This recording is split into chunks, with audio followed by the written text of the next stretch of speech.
the fear of no self. Because when we are on this path, on this path to awakening, the spiritual path, we hear that we need to lose ourselves, or that there is no self. And at first, perhaps the mind tries to do that. But of course, the mind can't really do that. It has an idea of what that means, or what that might be like. Um, but it can't really do that, because essentially the self that the mind thinks shouldn't be there is the mind itself. It is thoughts.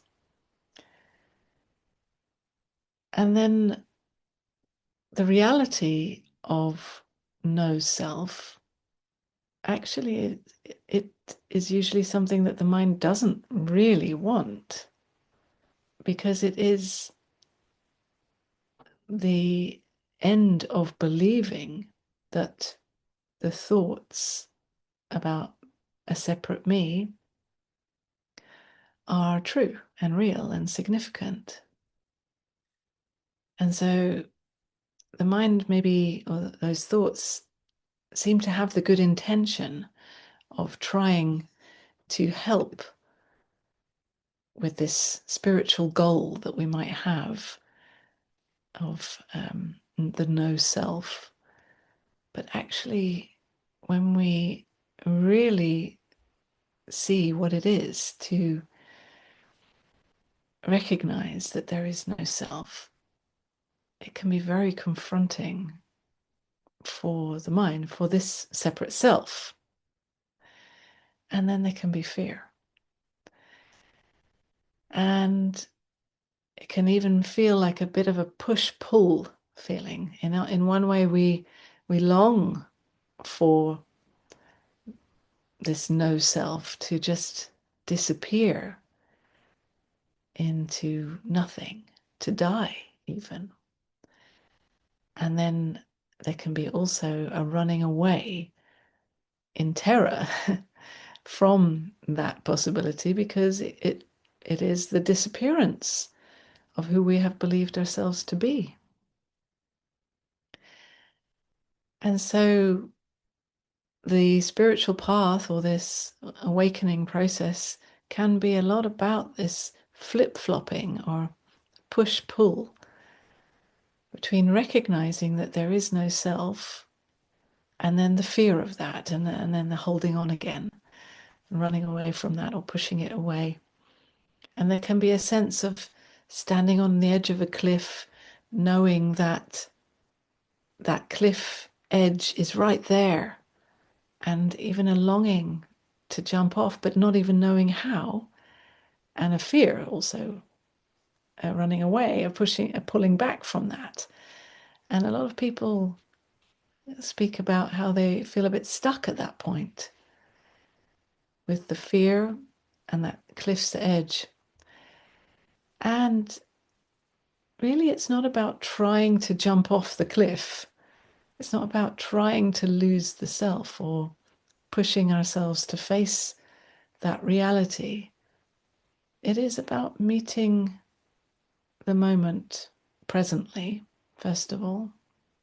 And that means meeting the fear, feeling how confronting it can feel, even to think about no self, the absence of who I believe myself to be, can generate some fear. And so we just meet it, feel it. It's not a problem. It doesn't need to be pushed away. We don't need to be afraid of fear. Fear is an invitation, like any other sensation, to meet it, to be with it.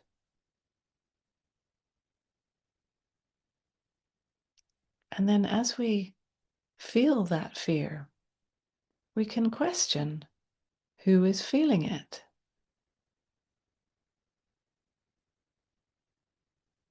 And if thoughts come in with some story of me, perhaps who I think I am, the kind of person I am, or at least my body, I am this body, or I am in here behind these eyes,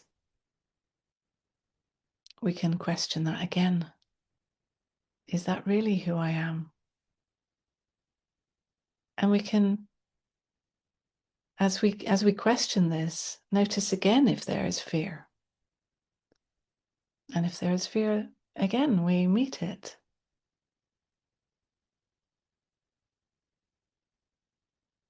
No need to push, no need to be harsh with ourselves. But at the same time,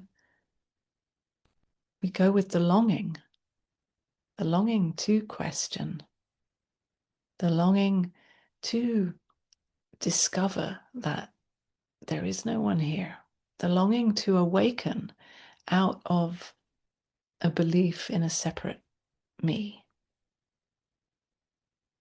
a sense that we are somehow keeping ourselves limited and small and located in this small me. We feel it, we know it, because it's painful to live like that. So we long to break free, right? To step out of that. And yet there is this knowing also that this is facing death, not the physical death. Life goes on for this human.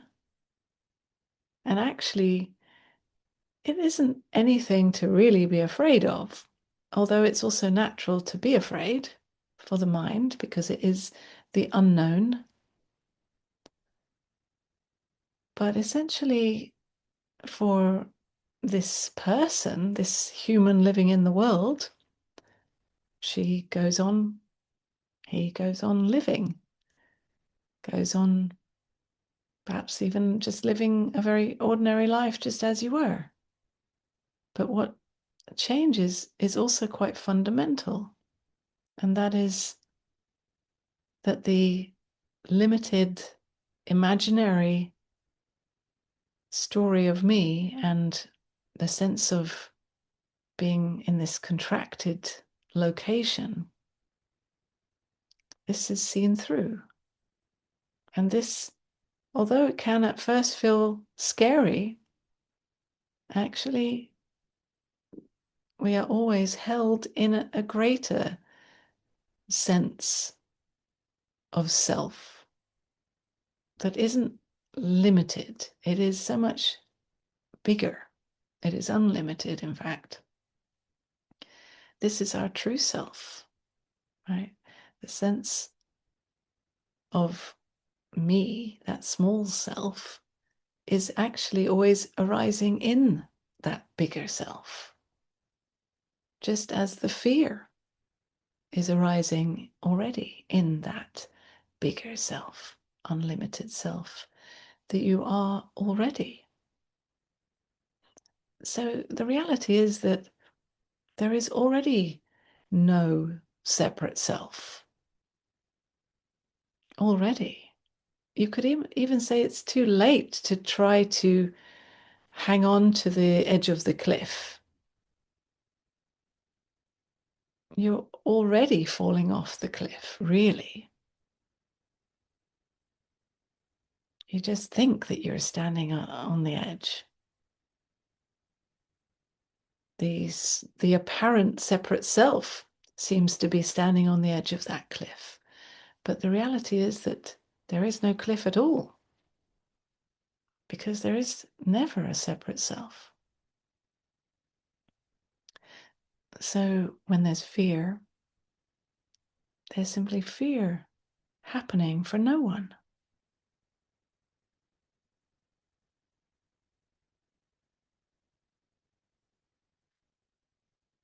The play as if there is a self happening for no one. So, in fact, no one needs to die even because you've never really been a separate self. And this is the paradox.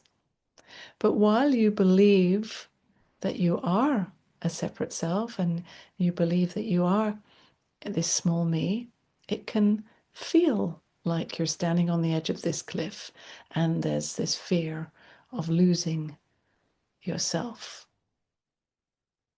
And while it's like that, that is what's real for you. And so then we come back to just feeling the fear and questioning, who am I?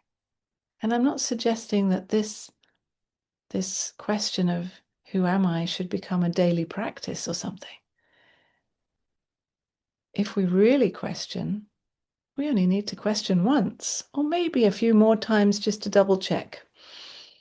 But actually, it's about really confronting that reality that there is no one here, that the one that you have believed yourself to be is just a thought, a belief, an idea, a story that you've been telling yourself, a story that most people tell themselves. This seems to be the game that we are playing here. And waking up out of that game, out of that story, we go on living. Nothing is really lost. In fact, everything is gained. We don't ever really lose a separate self because there was never a separate self. And we gain everything that we've always been and that we always are, life itself.